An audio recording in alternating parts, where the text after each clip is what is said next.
Science college में राष्ट्रीय सेवा योजना कार्यक्रम अधिकारी के रूप में हमारी नियुक्ति हुई। नागरिक होने के नाते हम इस पूरी पृथ्वी को बचाने के लिए हम एक अभियान चलाना चाहते हैं। हमारे मन में एक विचार आया कि हम कैसे अब सबको जागृत करें। जुलाई माह में 100-200 नीम के पेड़, तुलसी के पेड़ हम लोग अलग अलग गमलों में लगा के रखते हैं। बेहतर स्वास्थ्य और बेहतर जीवन के लिए शुद्ध जल और शुद्ध वायु बेहद ही आवश्यक मानी गई है। और धरती पर यदि बात करें तो जीवन जीने के लिए सबसे महत्वपूर्ण दो चीज़ें हैं, वो शुद्ध पानी और शुद्ध हवा होती है। बहुत सी सरकारें तमाम जो सत्ता में बैठी हुई हैं, शुद्ध पर्यावरण को बचाने के लिए, जल को बचाने के लिए बहुत सारी योजनाएं बनाती हैं। और उन योजनाओं का क्रियान्वयन हालांकि ज़मीन पर भले उतने अच्छे से नहीं हो सकता, क्योंकि लोग उतने जागरूक नहीं हैं।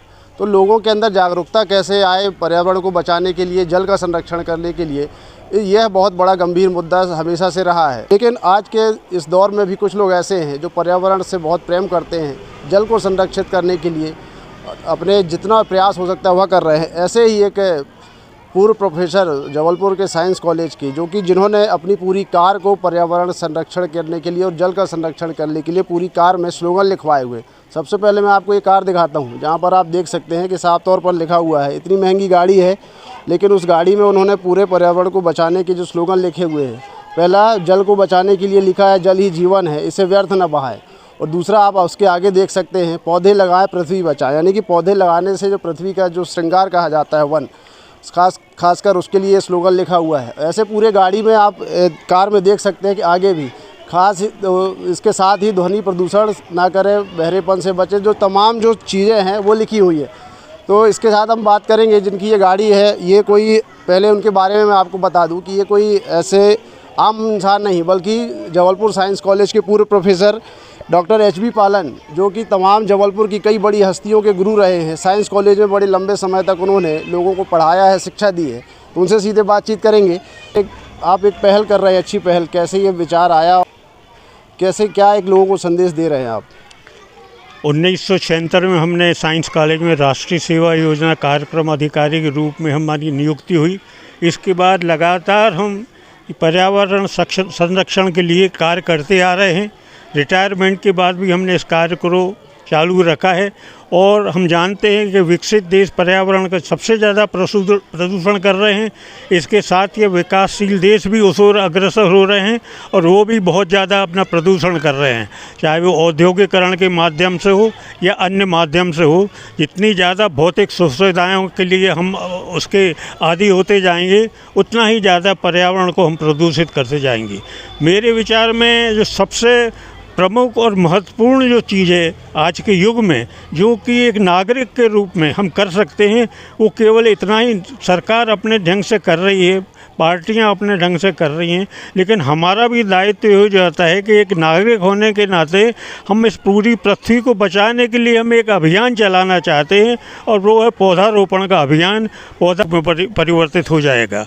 सब लोग अपना प्रयास कर रहे हैं, लेकिन चूँकि हमको बहुत ज़्यादा समय इसमें हो गया है, कम से कम 50 साल से, 1976 से हम लगे हुए हैं, तो हमारे मन में एक विचार आया कि हम कैसे अब सबको जागृत करें। तो इसको जागृत करने के लिए इस उम्र में हम हर जगह तो जा नहीं सकते, ना हमारी वैसी उम्र है।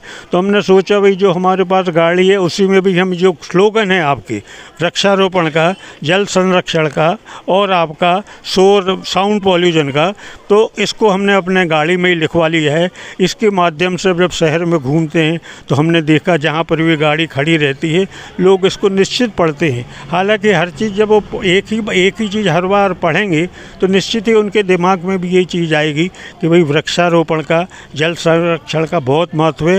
वृक्षारोपण का तो हमने बताया, ऑक्सीजन जोन की बात कर दी हमने।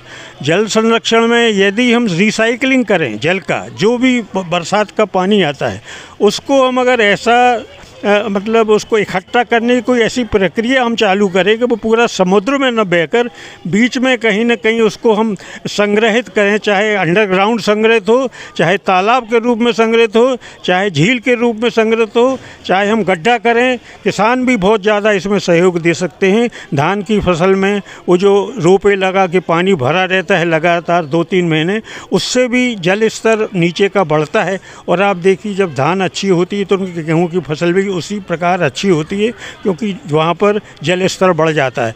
तो ये जागरूकता फैलाने के लिए हमारा आपसे सभी से अनुरोध है कि आप एक संकल्प लीजिए। नवरात्रि में माता जी का जो आ रहा है, पूजा हम कर रहे हैं, एक आप संकल्प लीजिए। यहाँ पर हमारे स्कूल में सभी स्टाफ और पूरा छात्र छात्राएं इन्होंने संकल्प लिया है। इन्होंने अपने खेत में, अपने बगीचे में, अपने घर में इस तरह प्लांटेशन किया है और उस प्लांटेशन में नीम के हमने वृक्ष इनको बांटे हैं। और नीम यदि हो जाता है घर में तो पूरा वातावरण, वाइब्रेशन पूरा सुधर जाता है घर का, और इस तरह पूरा वातावरण सुधरेगा तो हमारा देश सुधरेगा, हमारा देश सुधरेगा तो हमारी पृथ्वी सुधरेगी। आप एक जागरूकता की बात कर रहे हैं कि इंसान के अंदर एक जागरूकता होनी चाहिए। पौधारोपण जो है केवल स्लोगन ही नहीं लिखे, पौधारोपण भी एक बहुत बड़े स्तर पर इन्होंने करवाया। लोग अभी भी आप देख सकते हैं गाड़ी की जो पीछे डिक्की है, पौधे तमाम हमेशा गाड़ी में रखे रहते हैं। मतलब चलते फिरते स्लोगन तो लिखे हुए हैं, लेकिन साथ में जो पौधे हैं वो भी लोगों को वितरित करते हैं और प्रेरणा देते हैं कि आप भी पौधे लगाएं, जिससे पृथ्वी हरी भरी रहे और पर्यावरण का संरक्षण हो सके, जल का संरक्षण हो सके। आप ये जो जिस परिसर में मैं खड़ा हूँ, ये इस स्कूल के संस्थापक हैं, प्राइवेट स्कूल है, और तमाम जो आप देख सकते हैं कि पूरा जो स्कूल का वातावरण है वो भी हरियाली नुमा है। पूरे स्कूल परिसर में तमाम पौधे अनेक प्रकार के फलदार वृक्ष छायादार लगाए गए हैं। तो इस स्कूल के प्रिंसिपल हैं, उनसे भी बात करेंगे। आपके संस्थापक इतनी अच्छी एक पहल कर रहे हैं, ये क्या लगता है आपको, कैसी ये पहल है उनकी?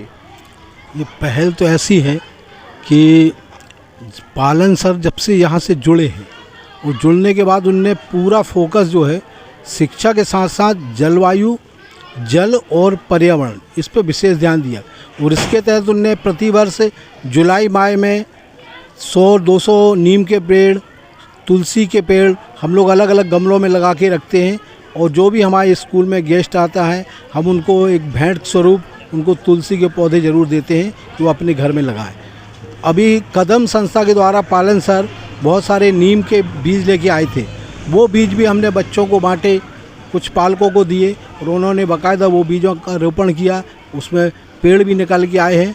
और सबसे महत्वपूर्ण ये है, सर के साथ साथ मैं कहूँगा कि आप वृक्ष लगाएं, परंतु उस वृक्ष को पूर्ण होने तक, कम से कम एक परिपक्वता की स्थिति तक आने तक उसकी देखभाल जरूर करें। वृक्ष लगाना अकेला हमारा मकसद नहीं है।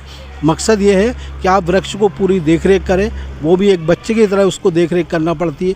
हमारे विद्यालय परिसर में सैकड़ों वृक्ष लगे हुए हैं, वो बाकायदा बच्चे पूरी देखरेख करते हैं। 12 बच्चों की टीम है जो शनिवार को उन पेड़ों को देखती है, पानी देती है, मिट्टी चढ़ाती है।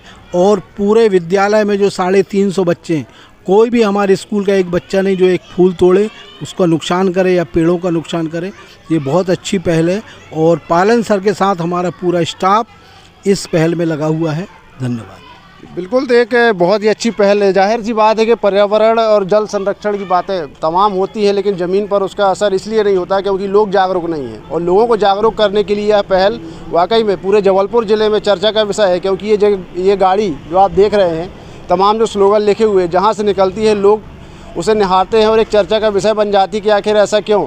तो तमाम जो जिन लोगों की नज़र इस पर पड़ती है, वो एक बार जाहिर सी बात है जो प्रोफेसर है डॉक्टर एच.बी. पालन, उनसे मिलते हैं और उस बात को समझते हैं कि आखिर वो इस स्लोगन के माध्यम से क्या संदेश दे रहे हैं। हालांकि स्लोगन साफ तौर पर लिखे हुए हैं कि जल ही जीवन है, जल को बचाएं, पर्यावरण को संरक्षण करें, पौधे लगाएं।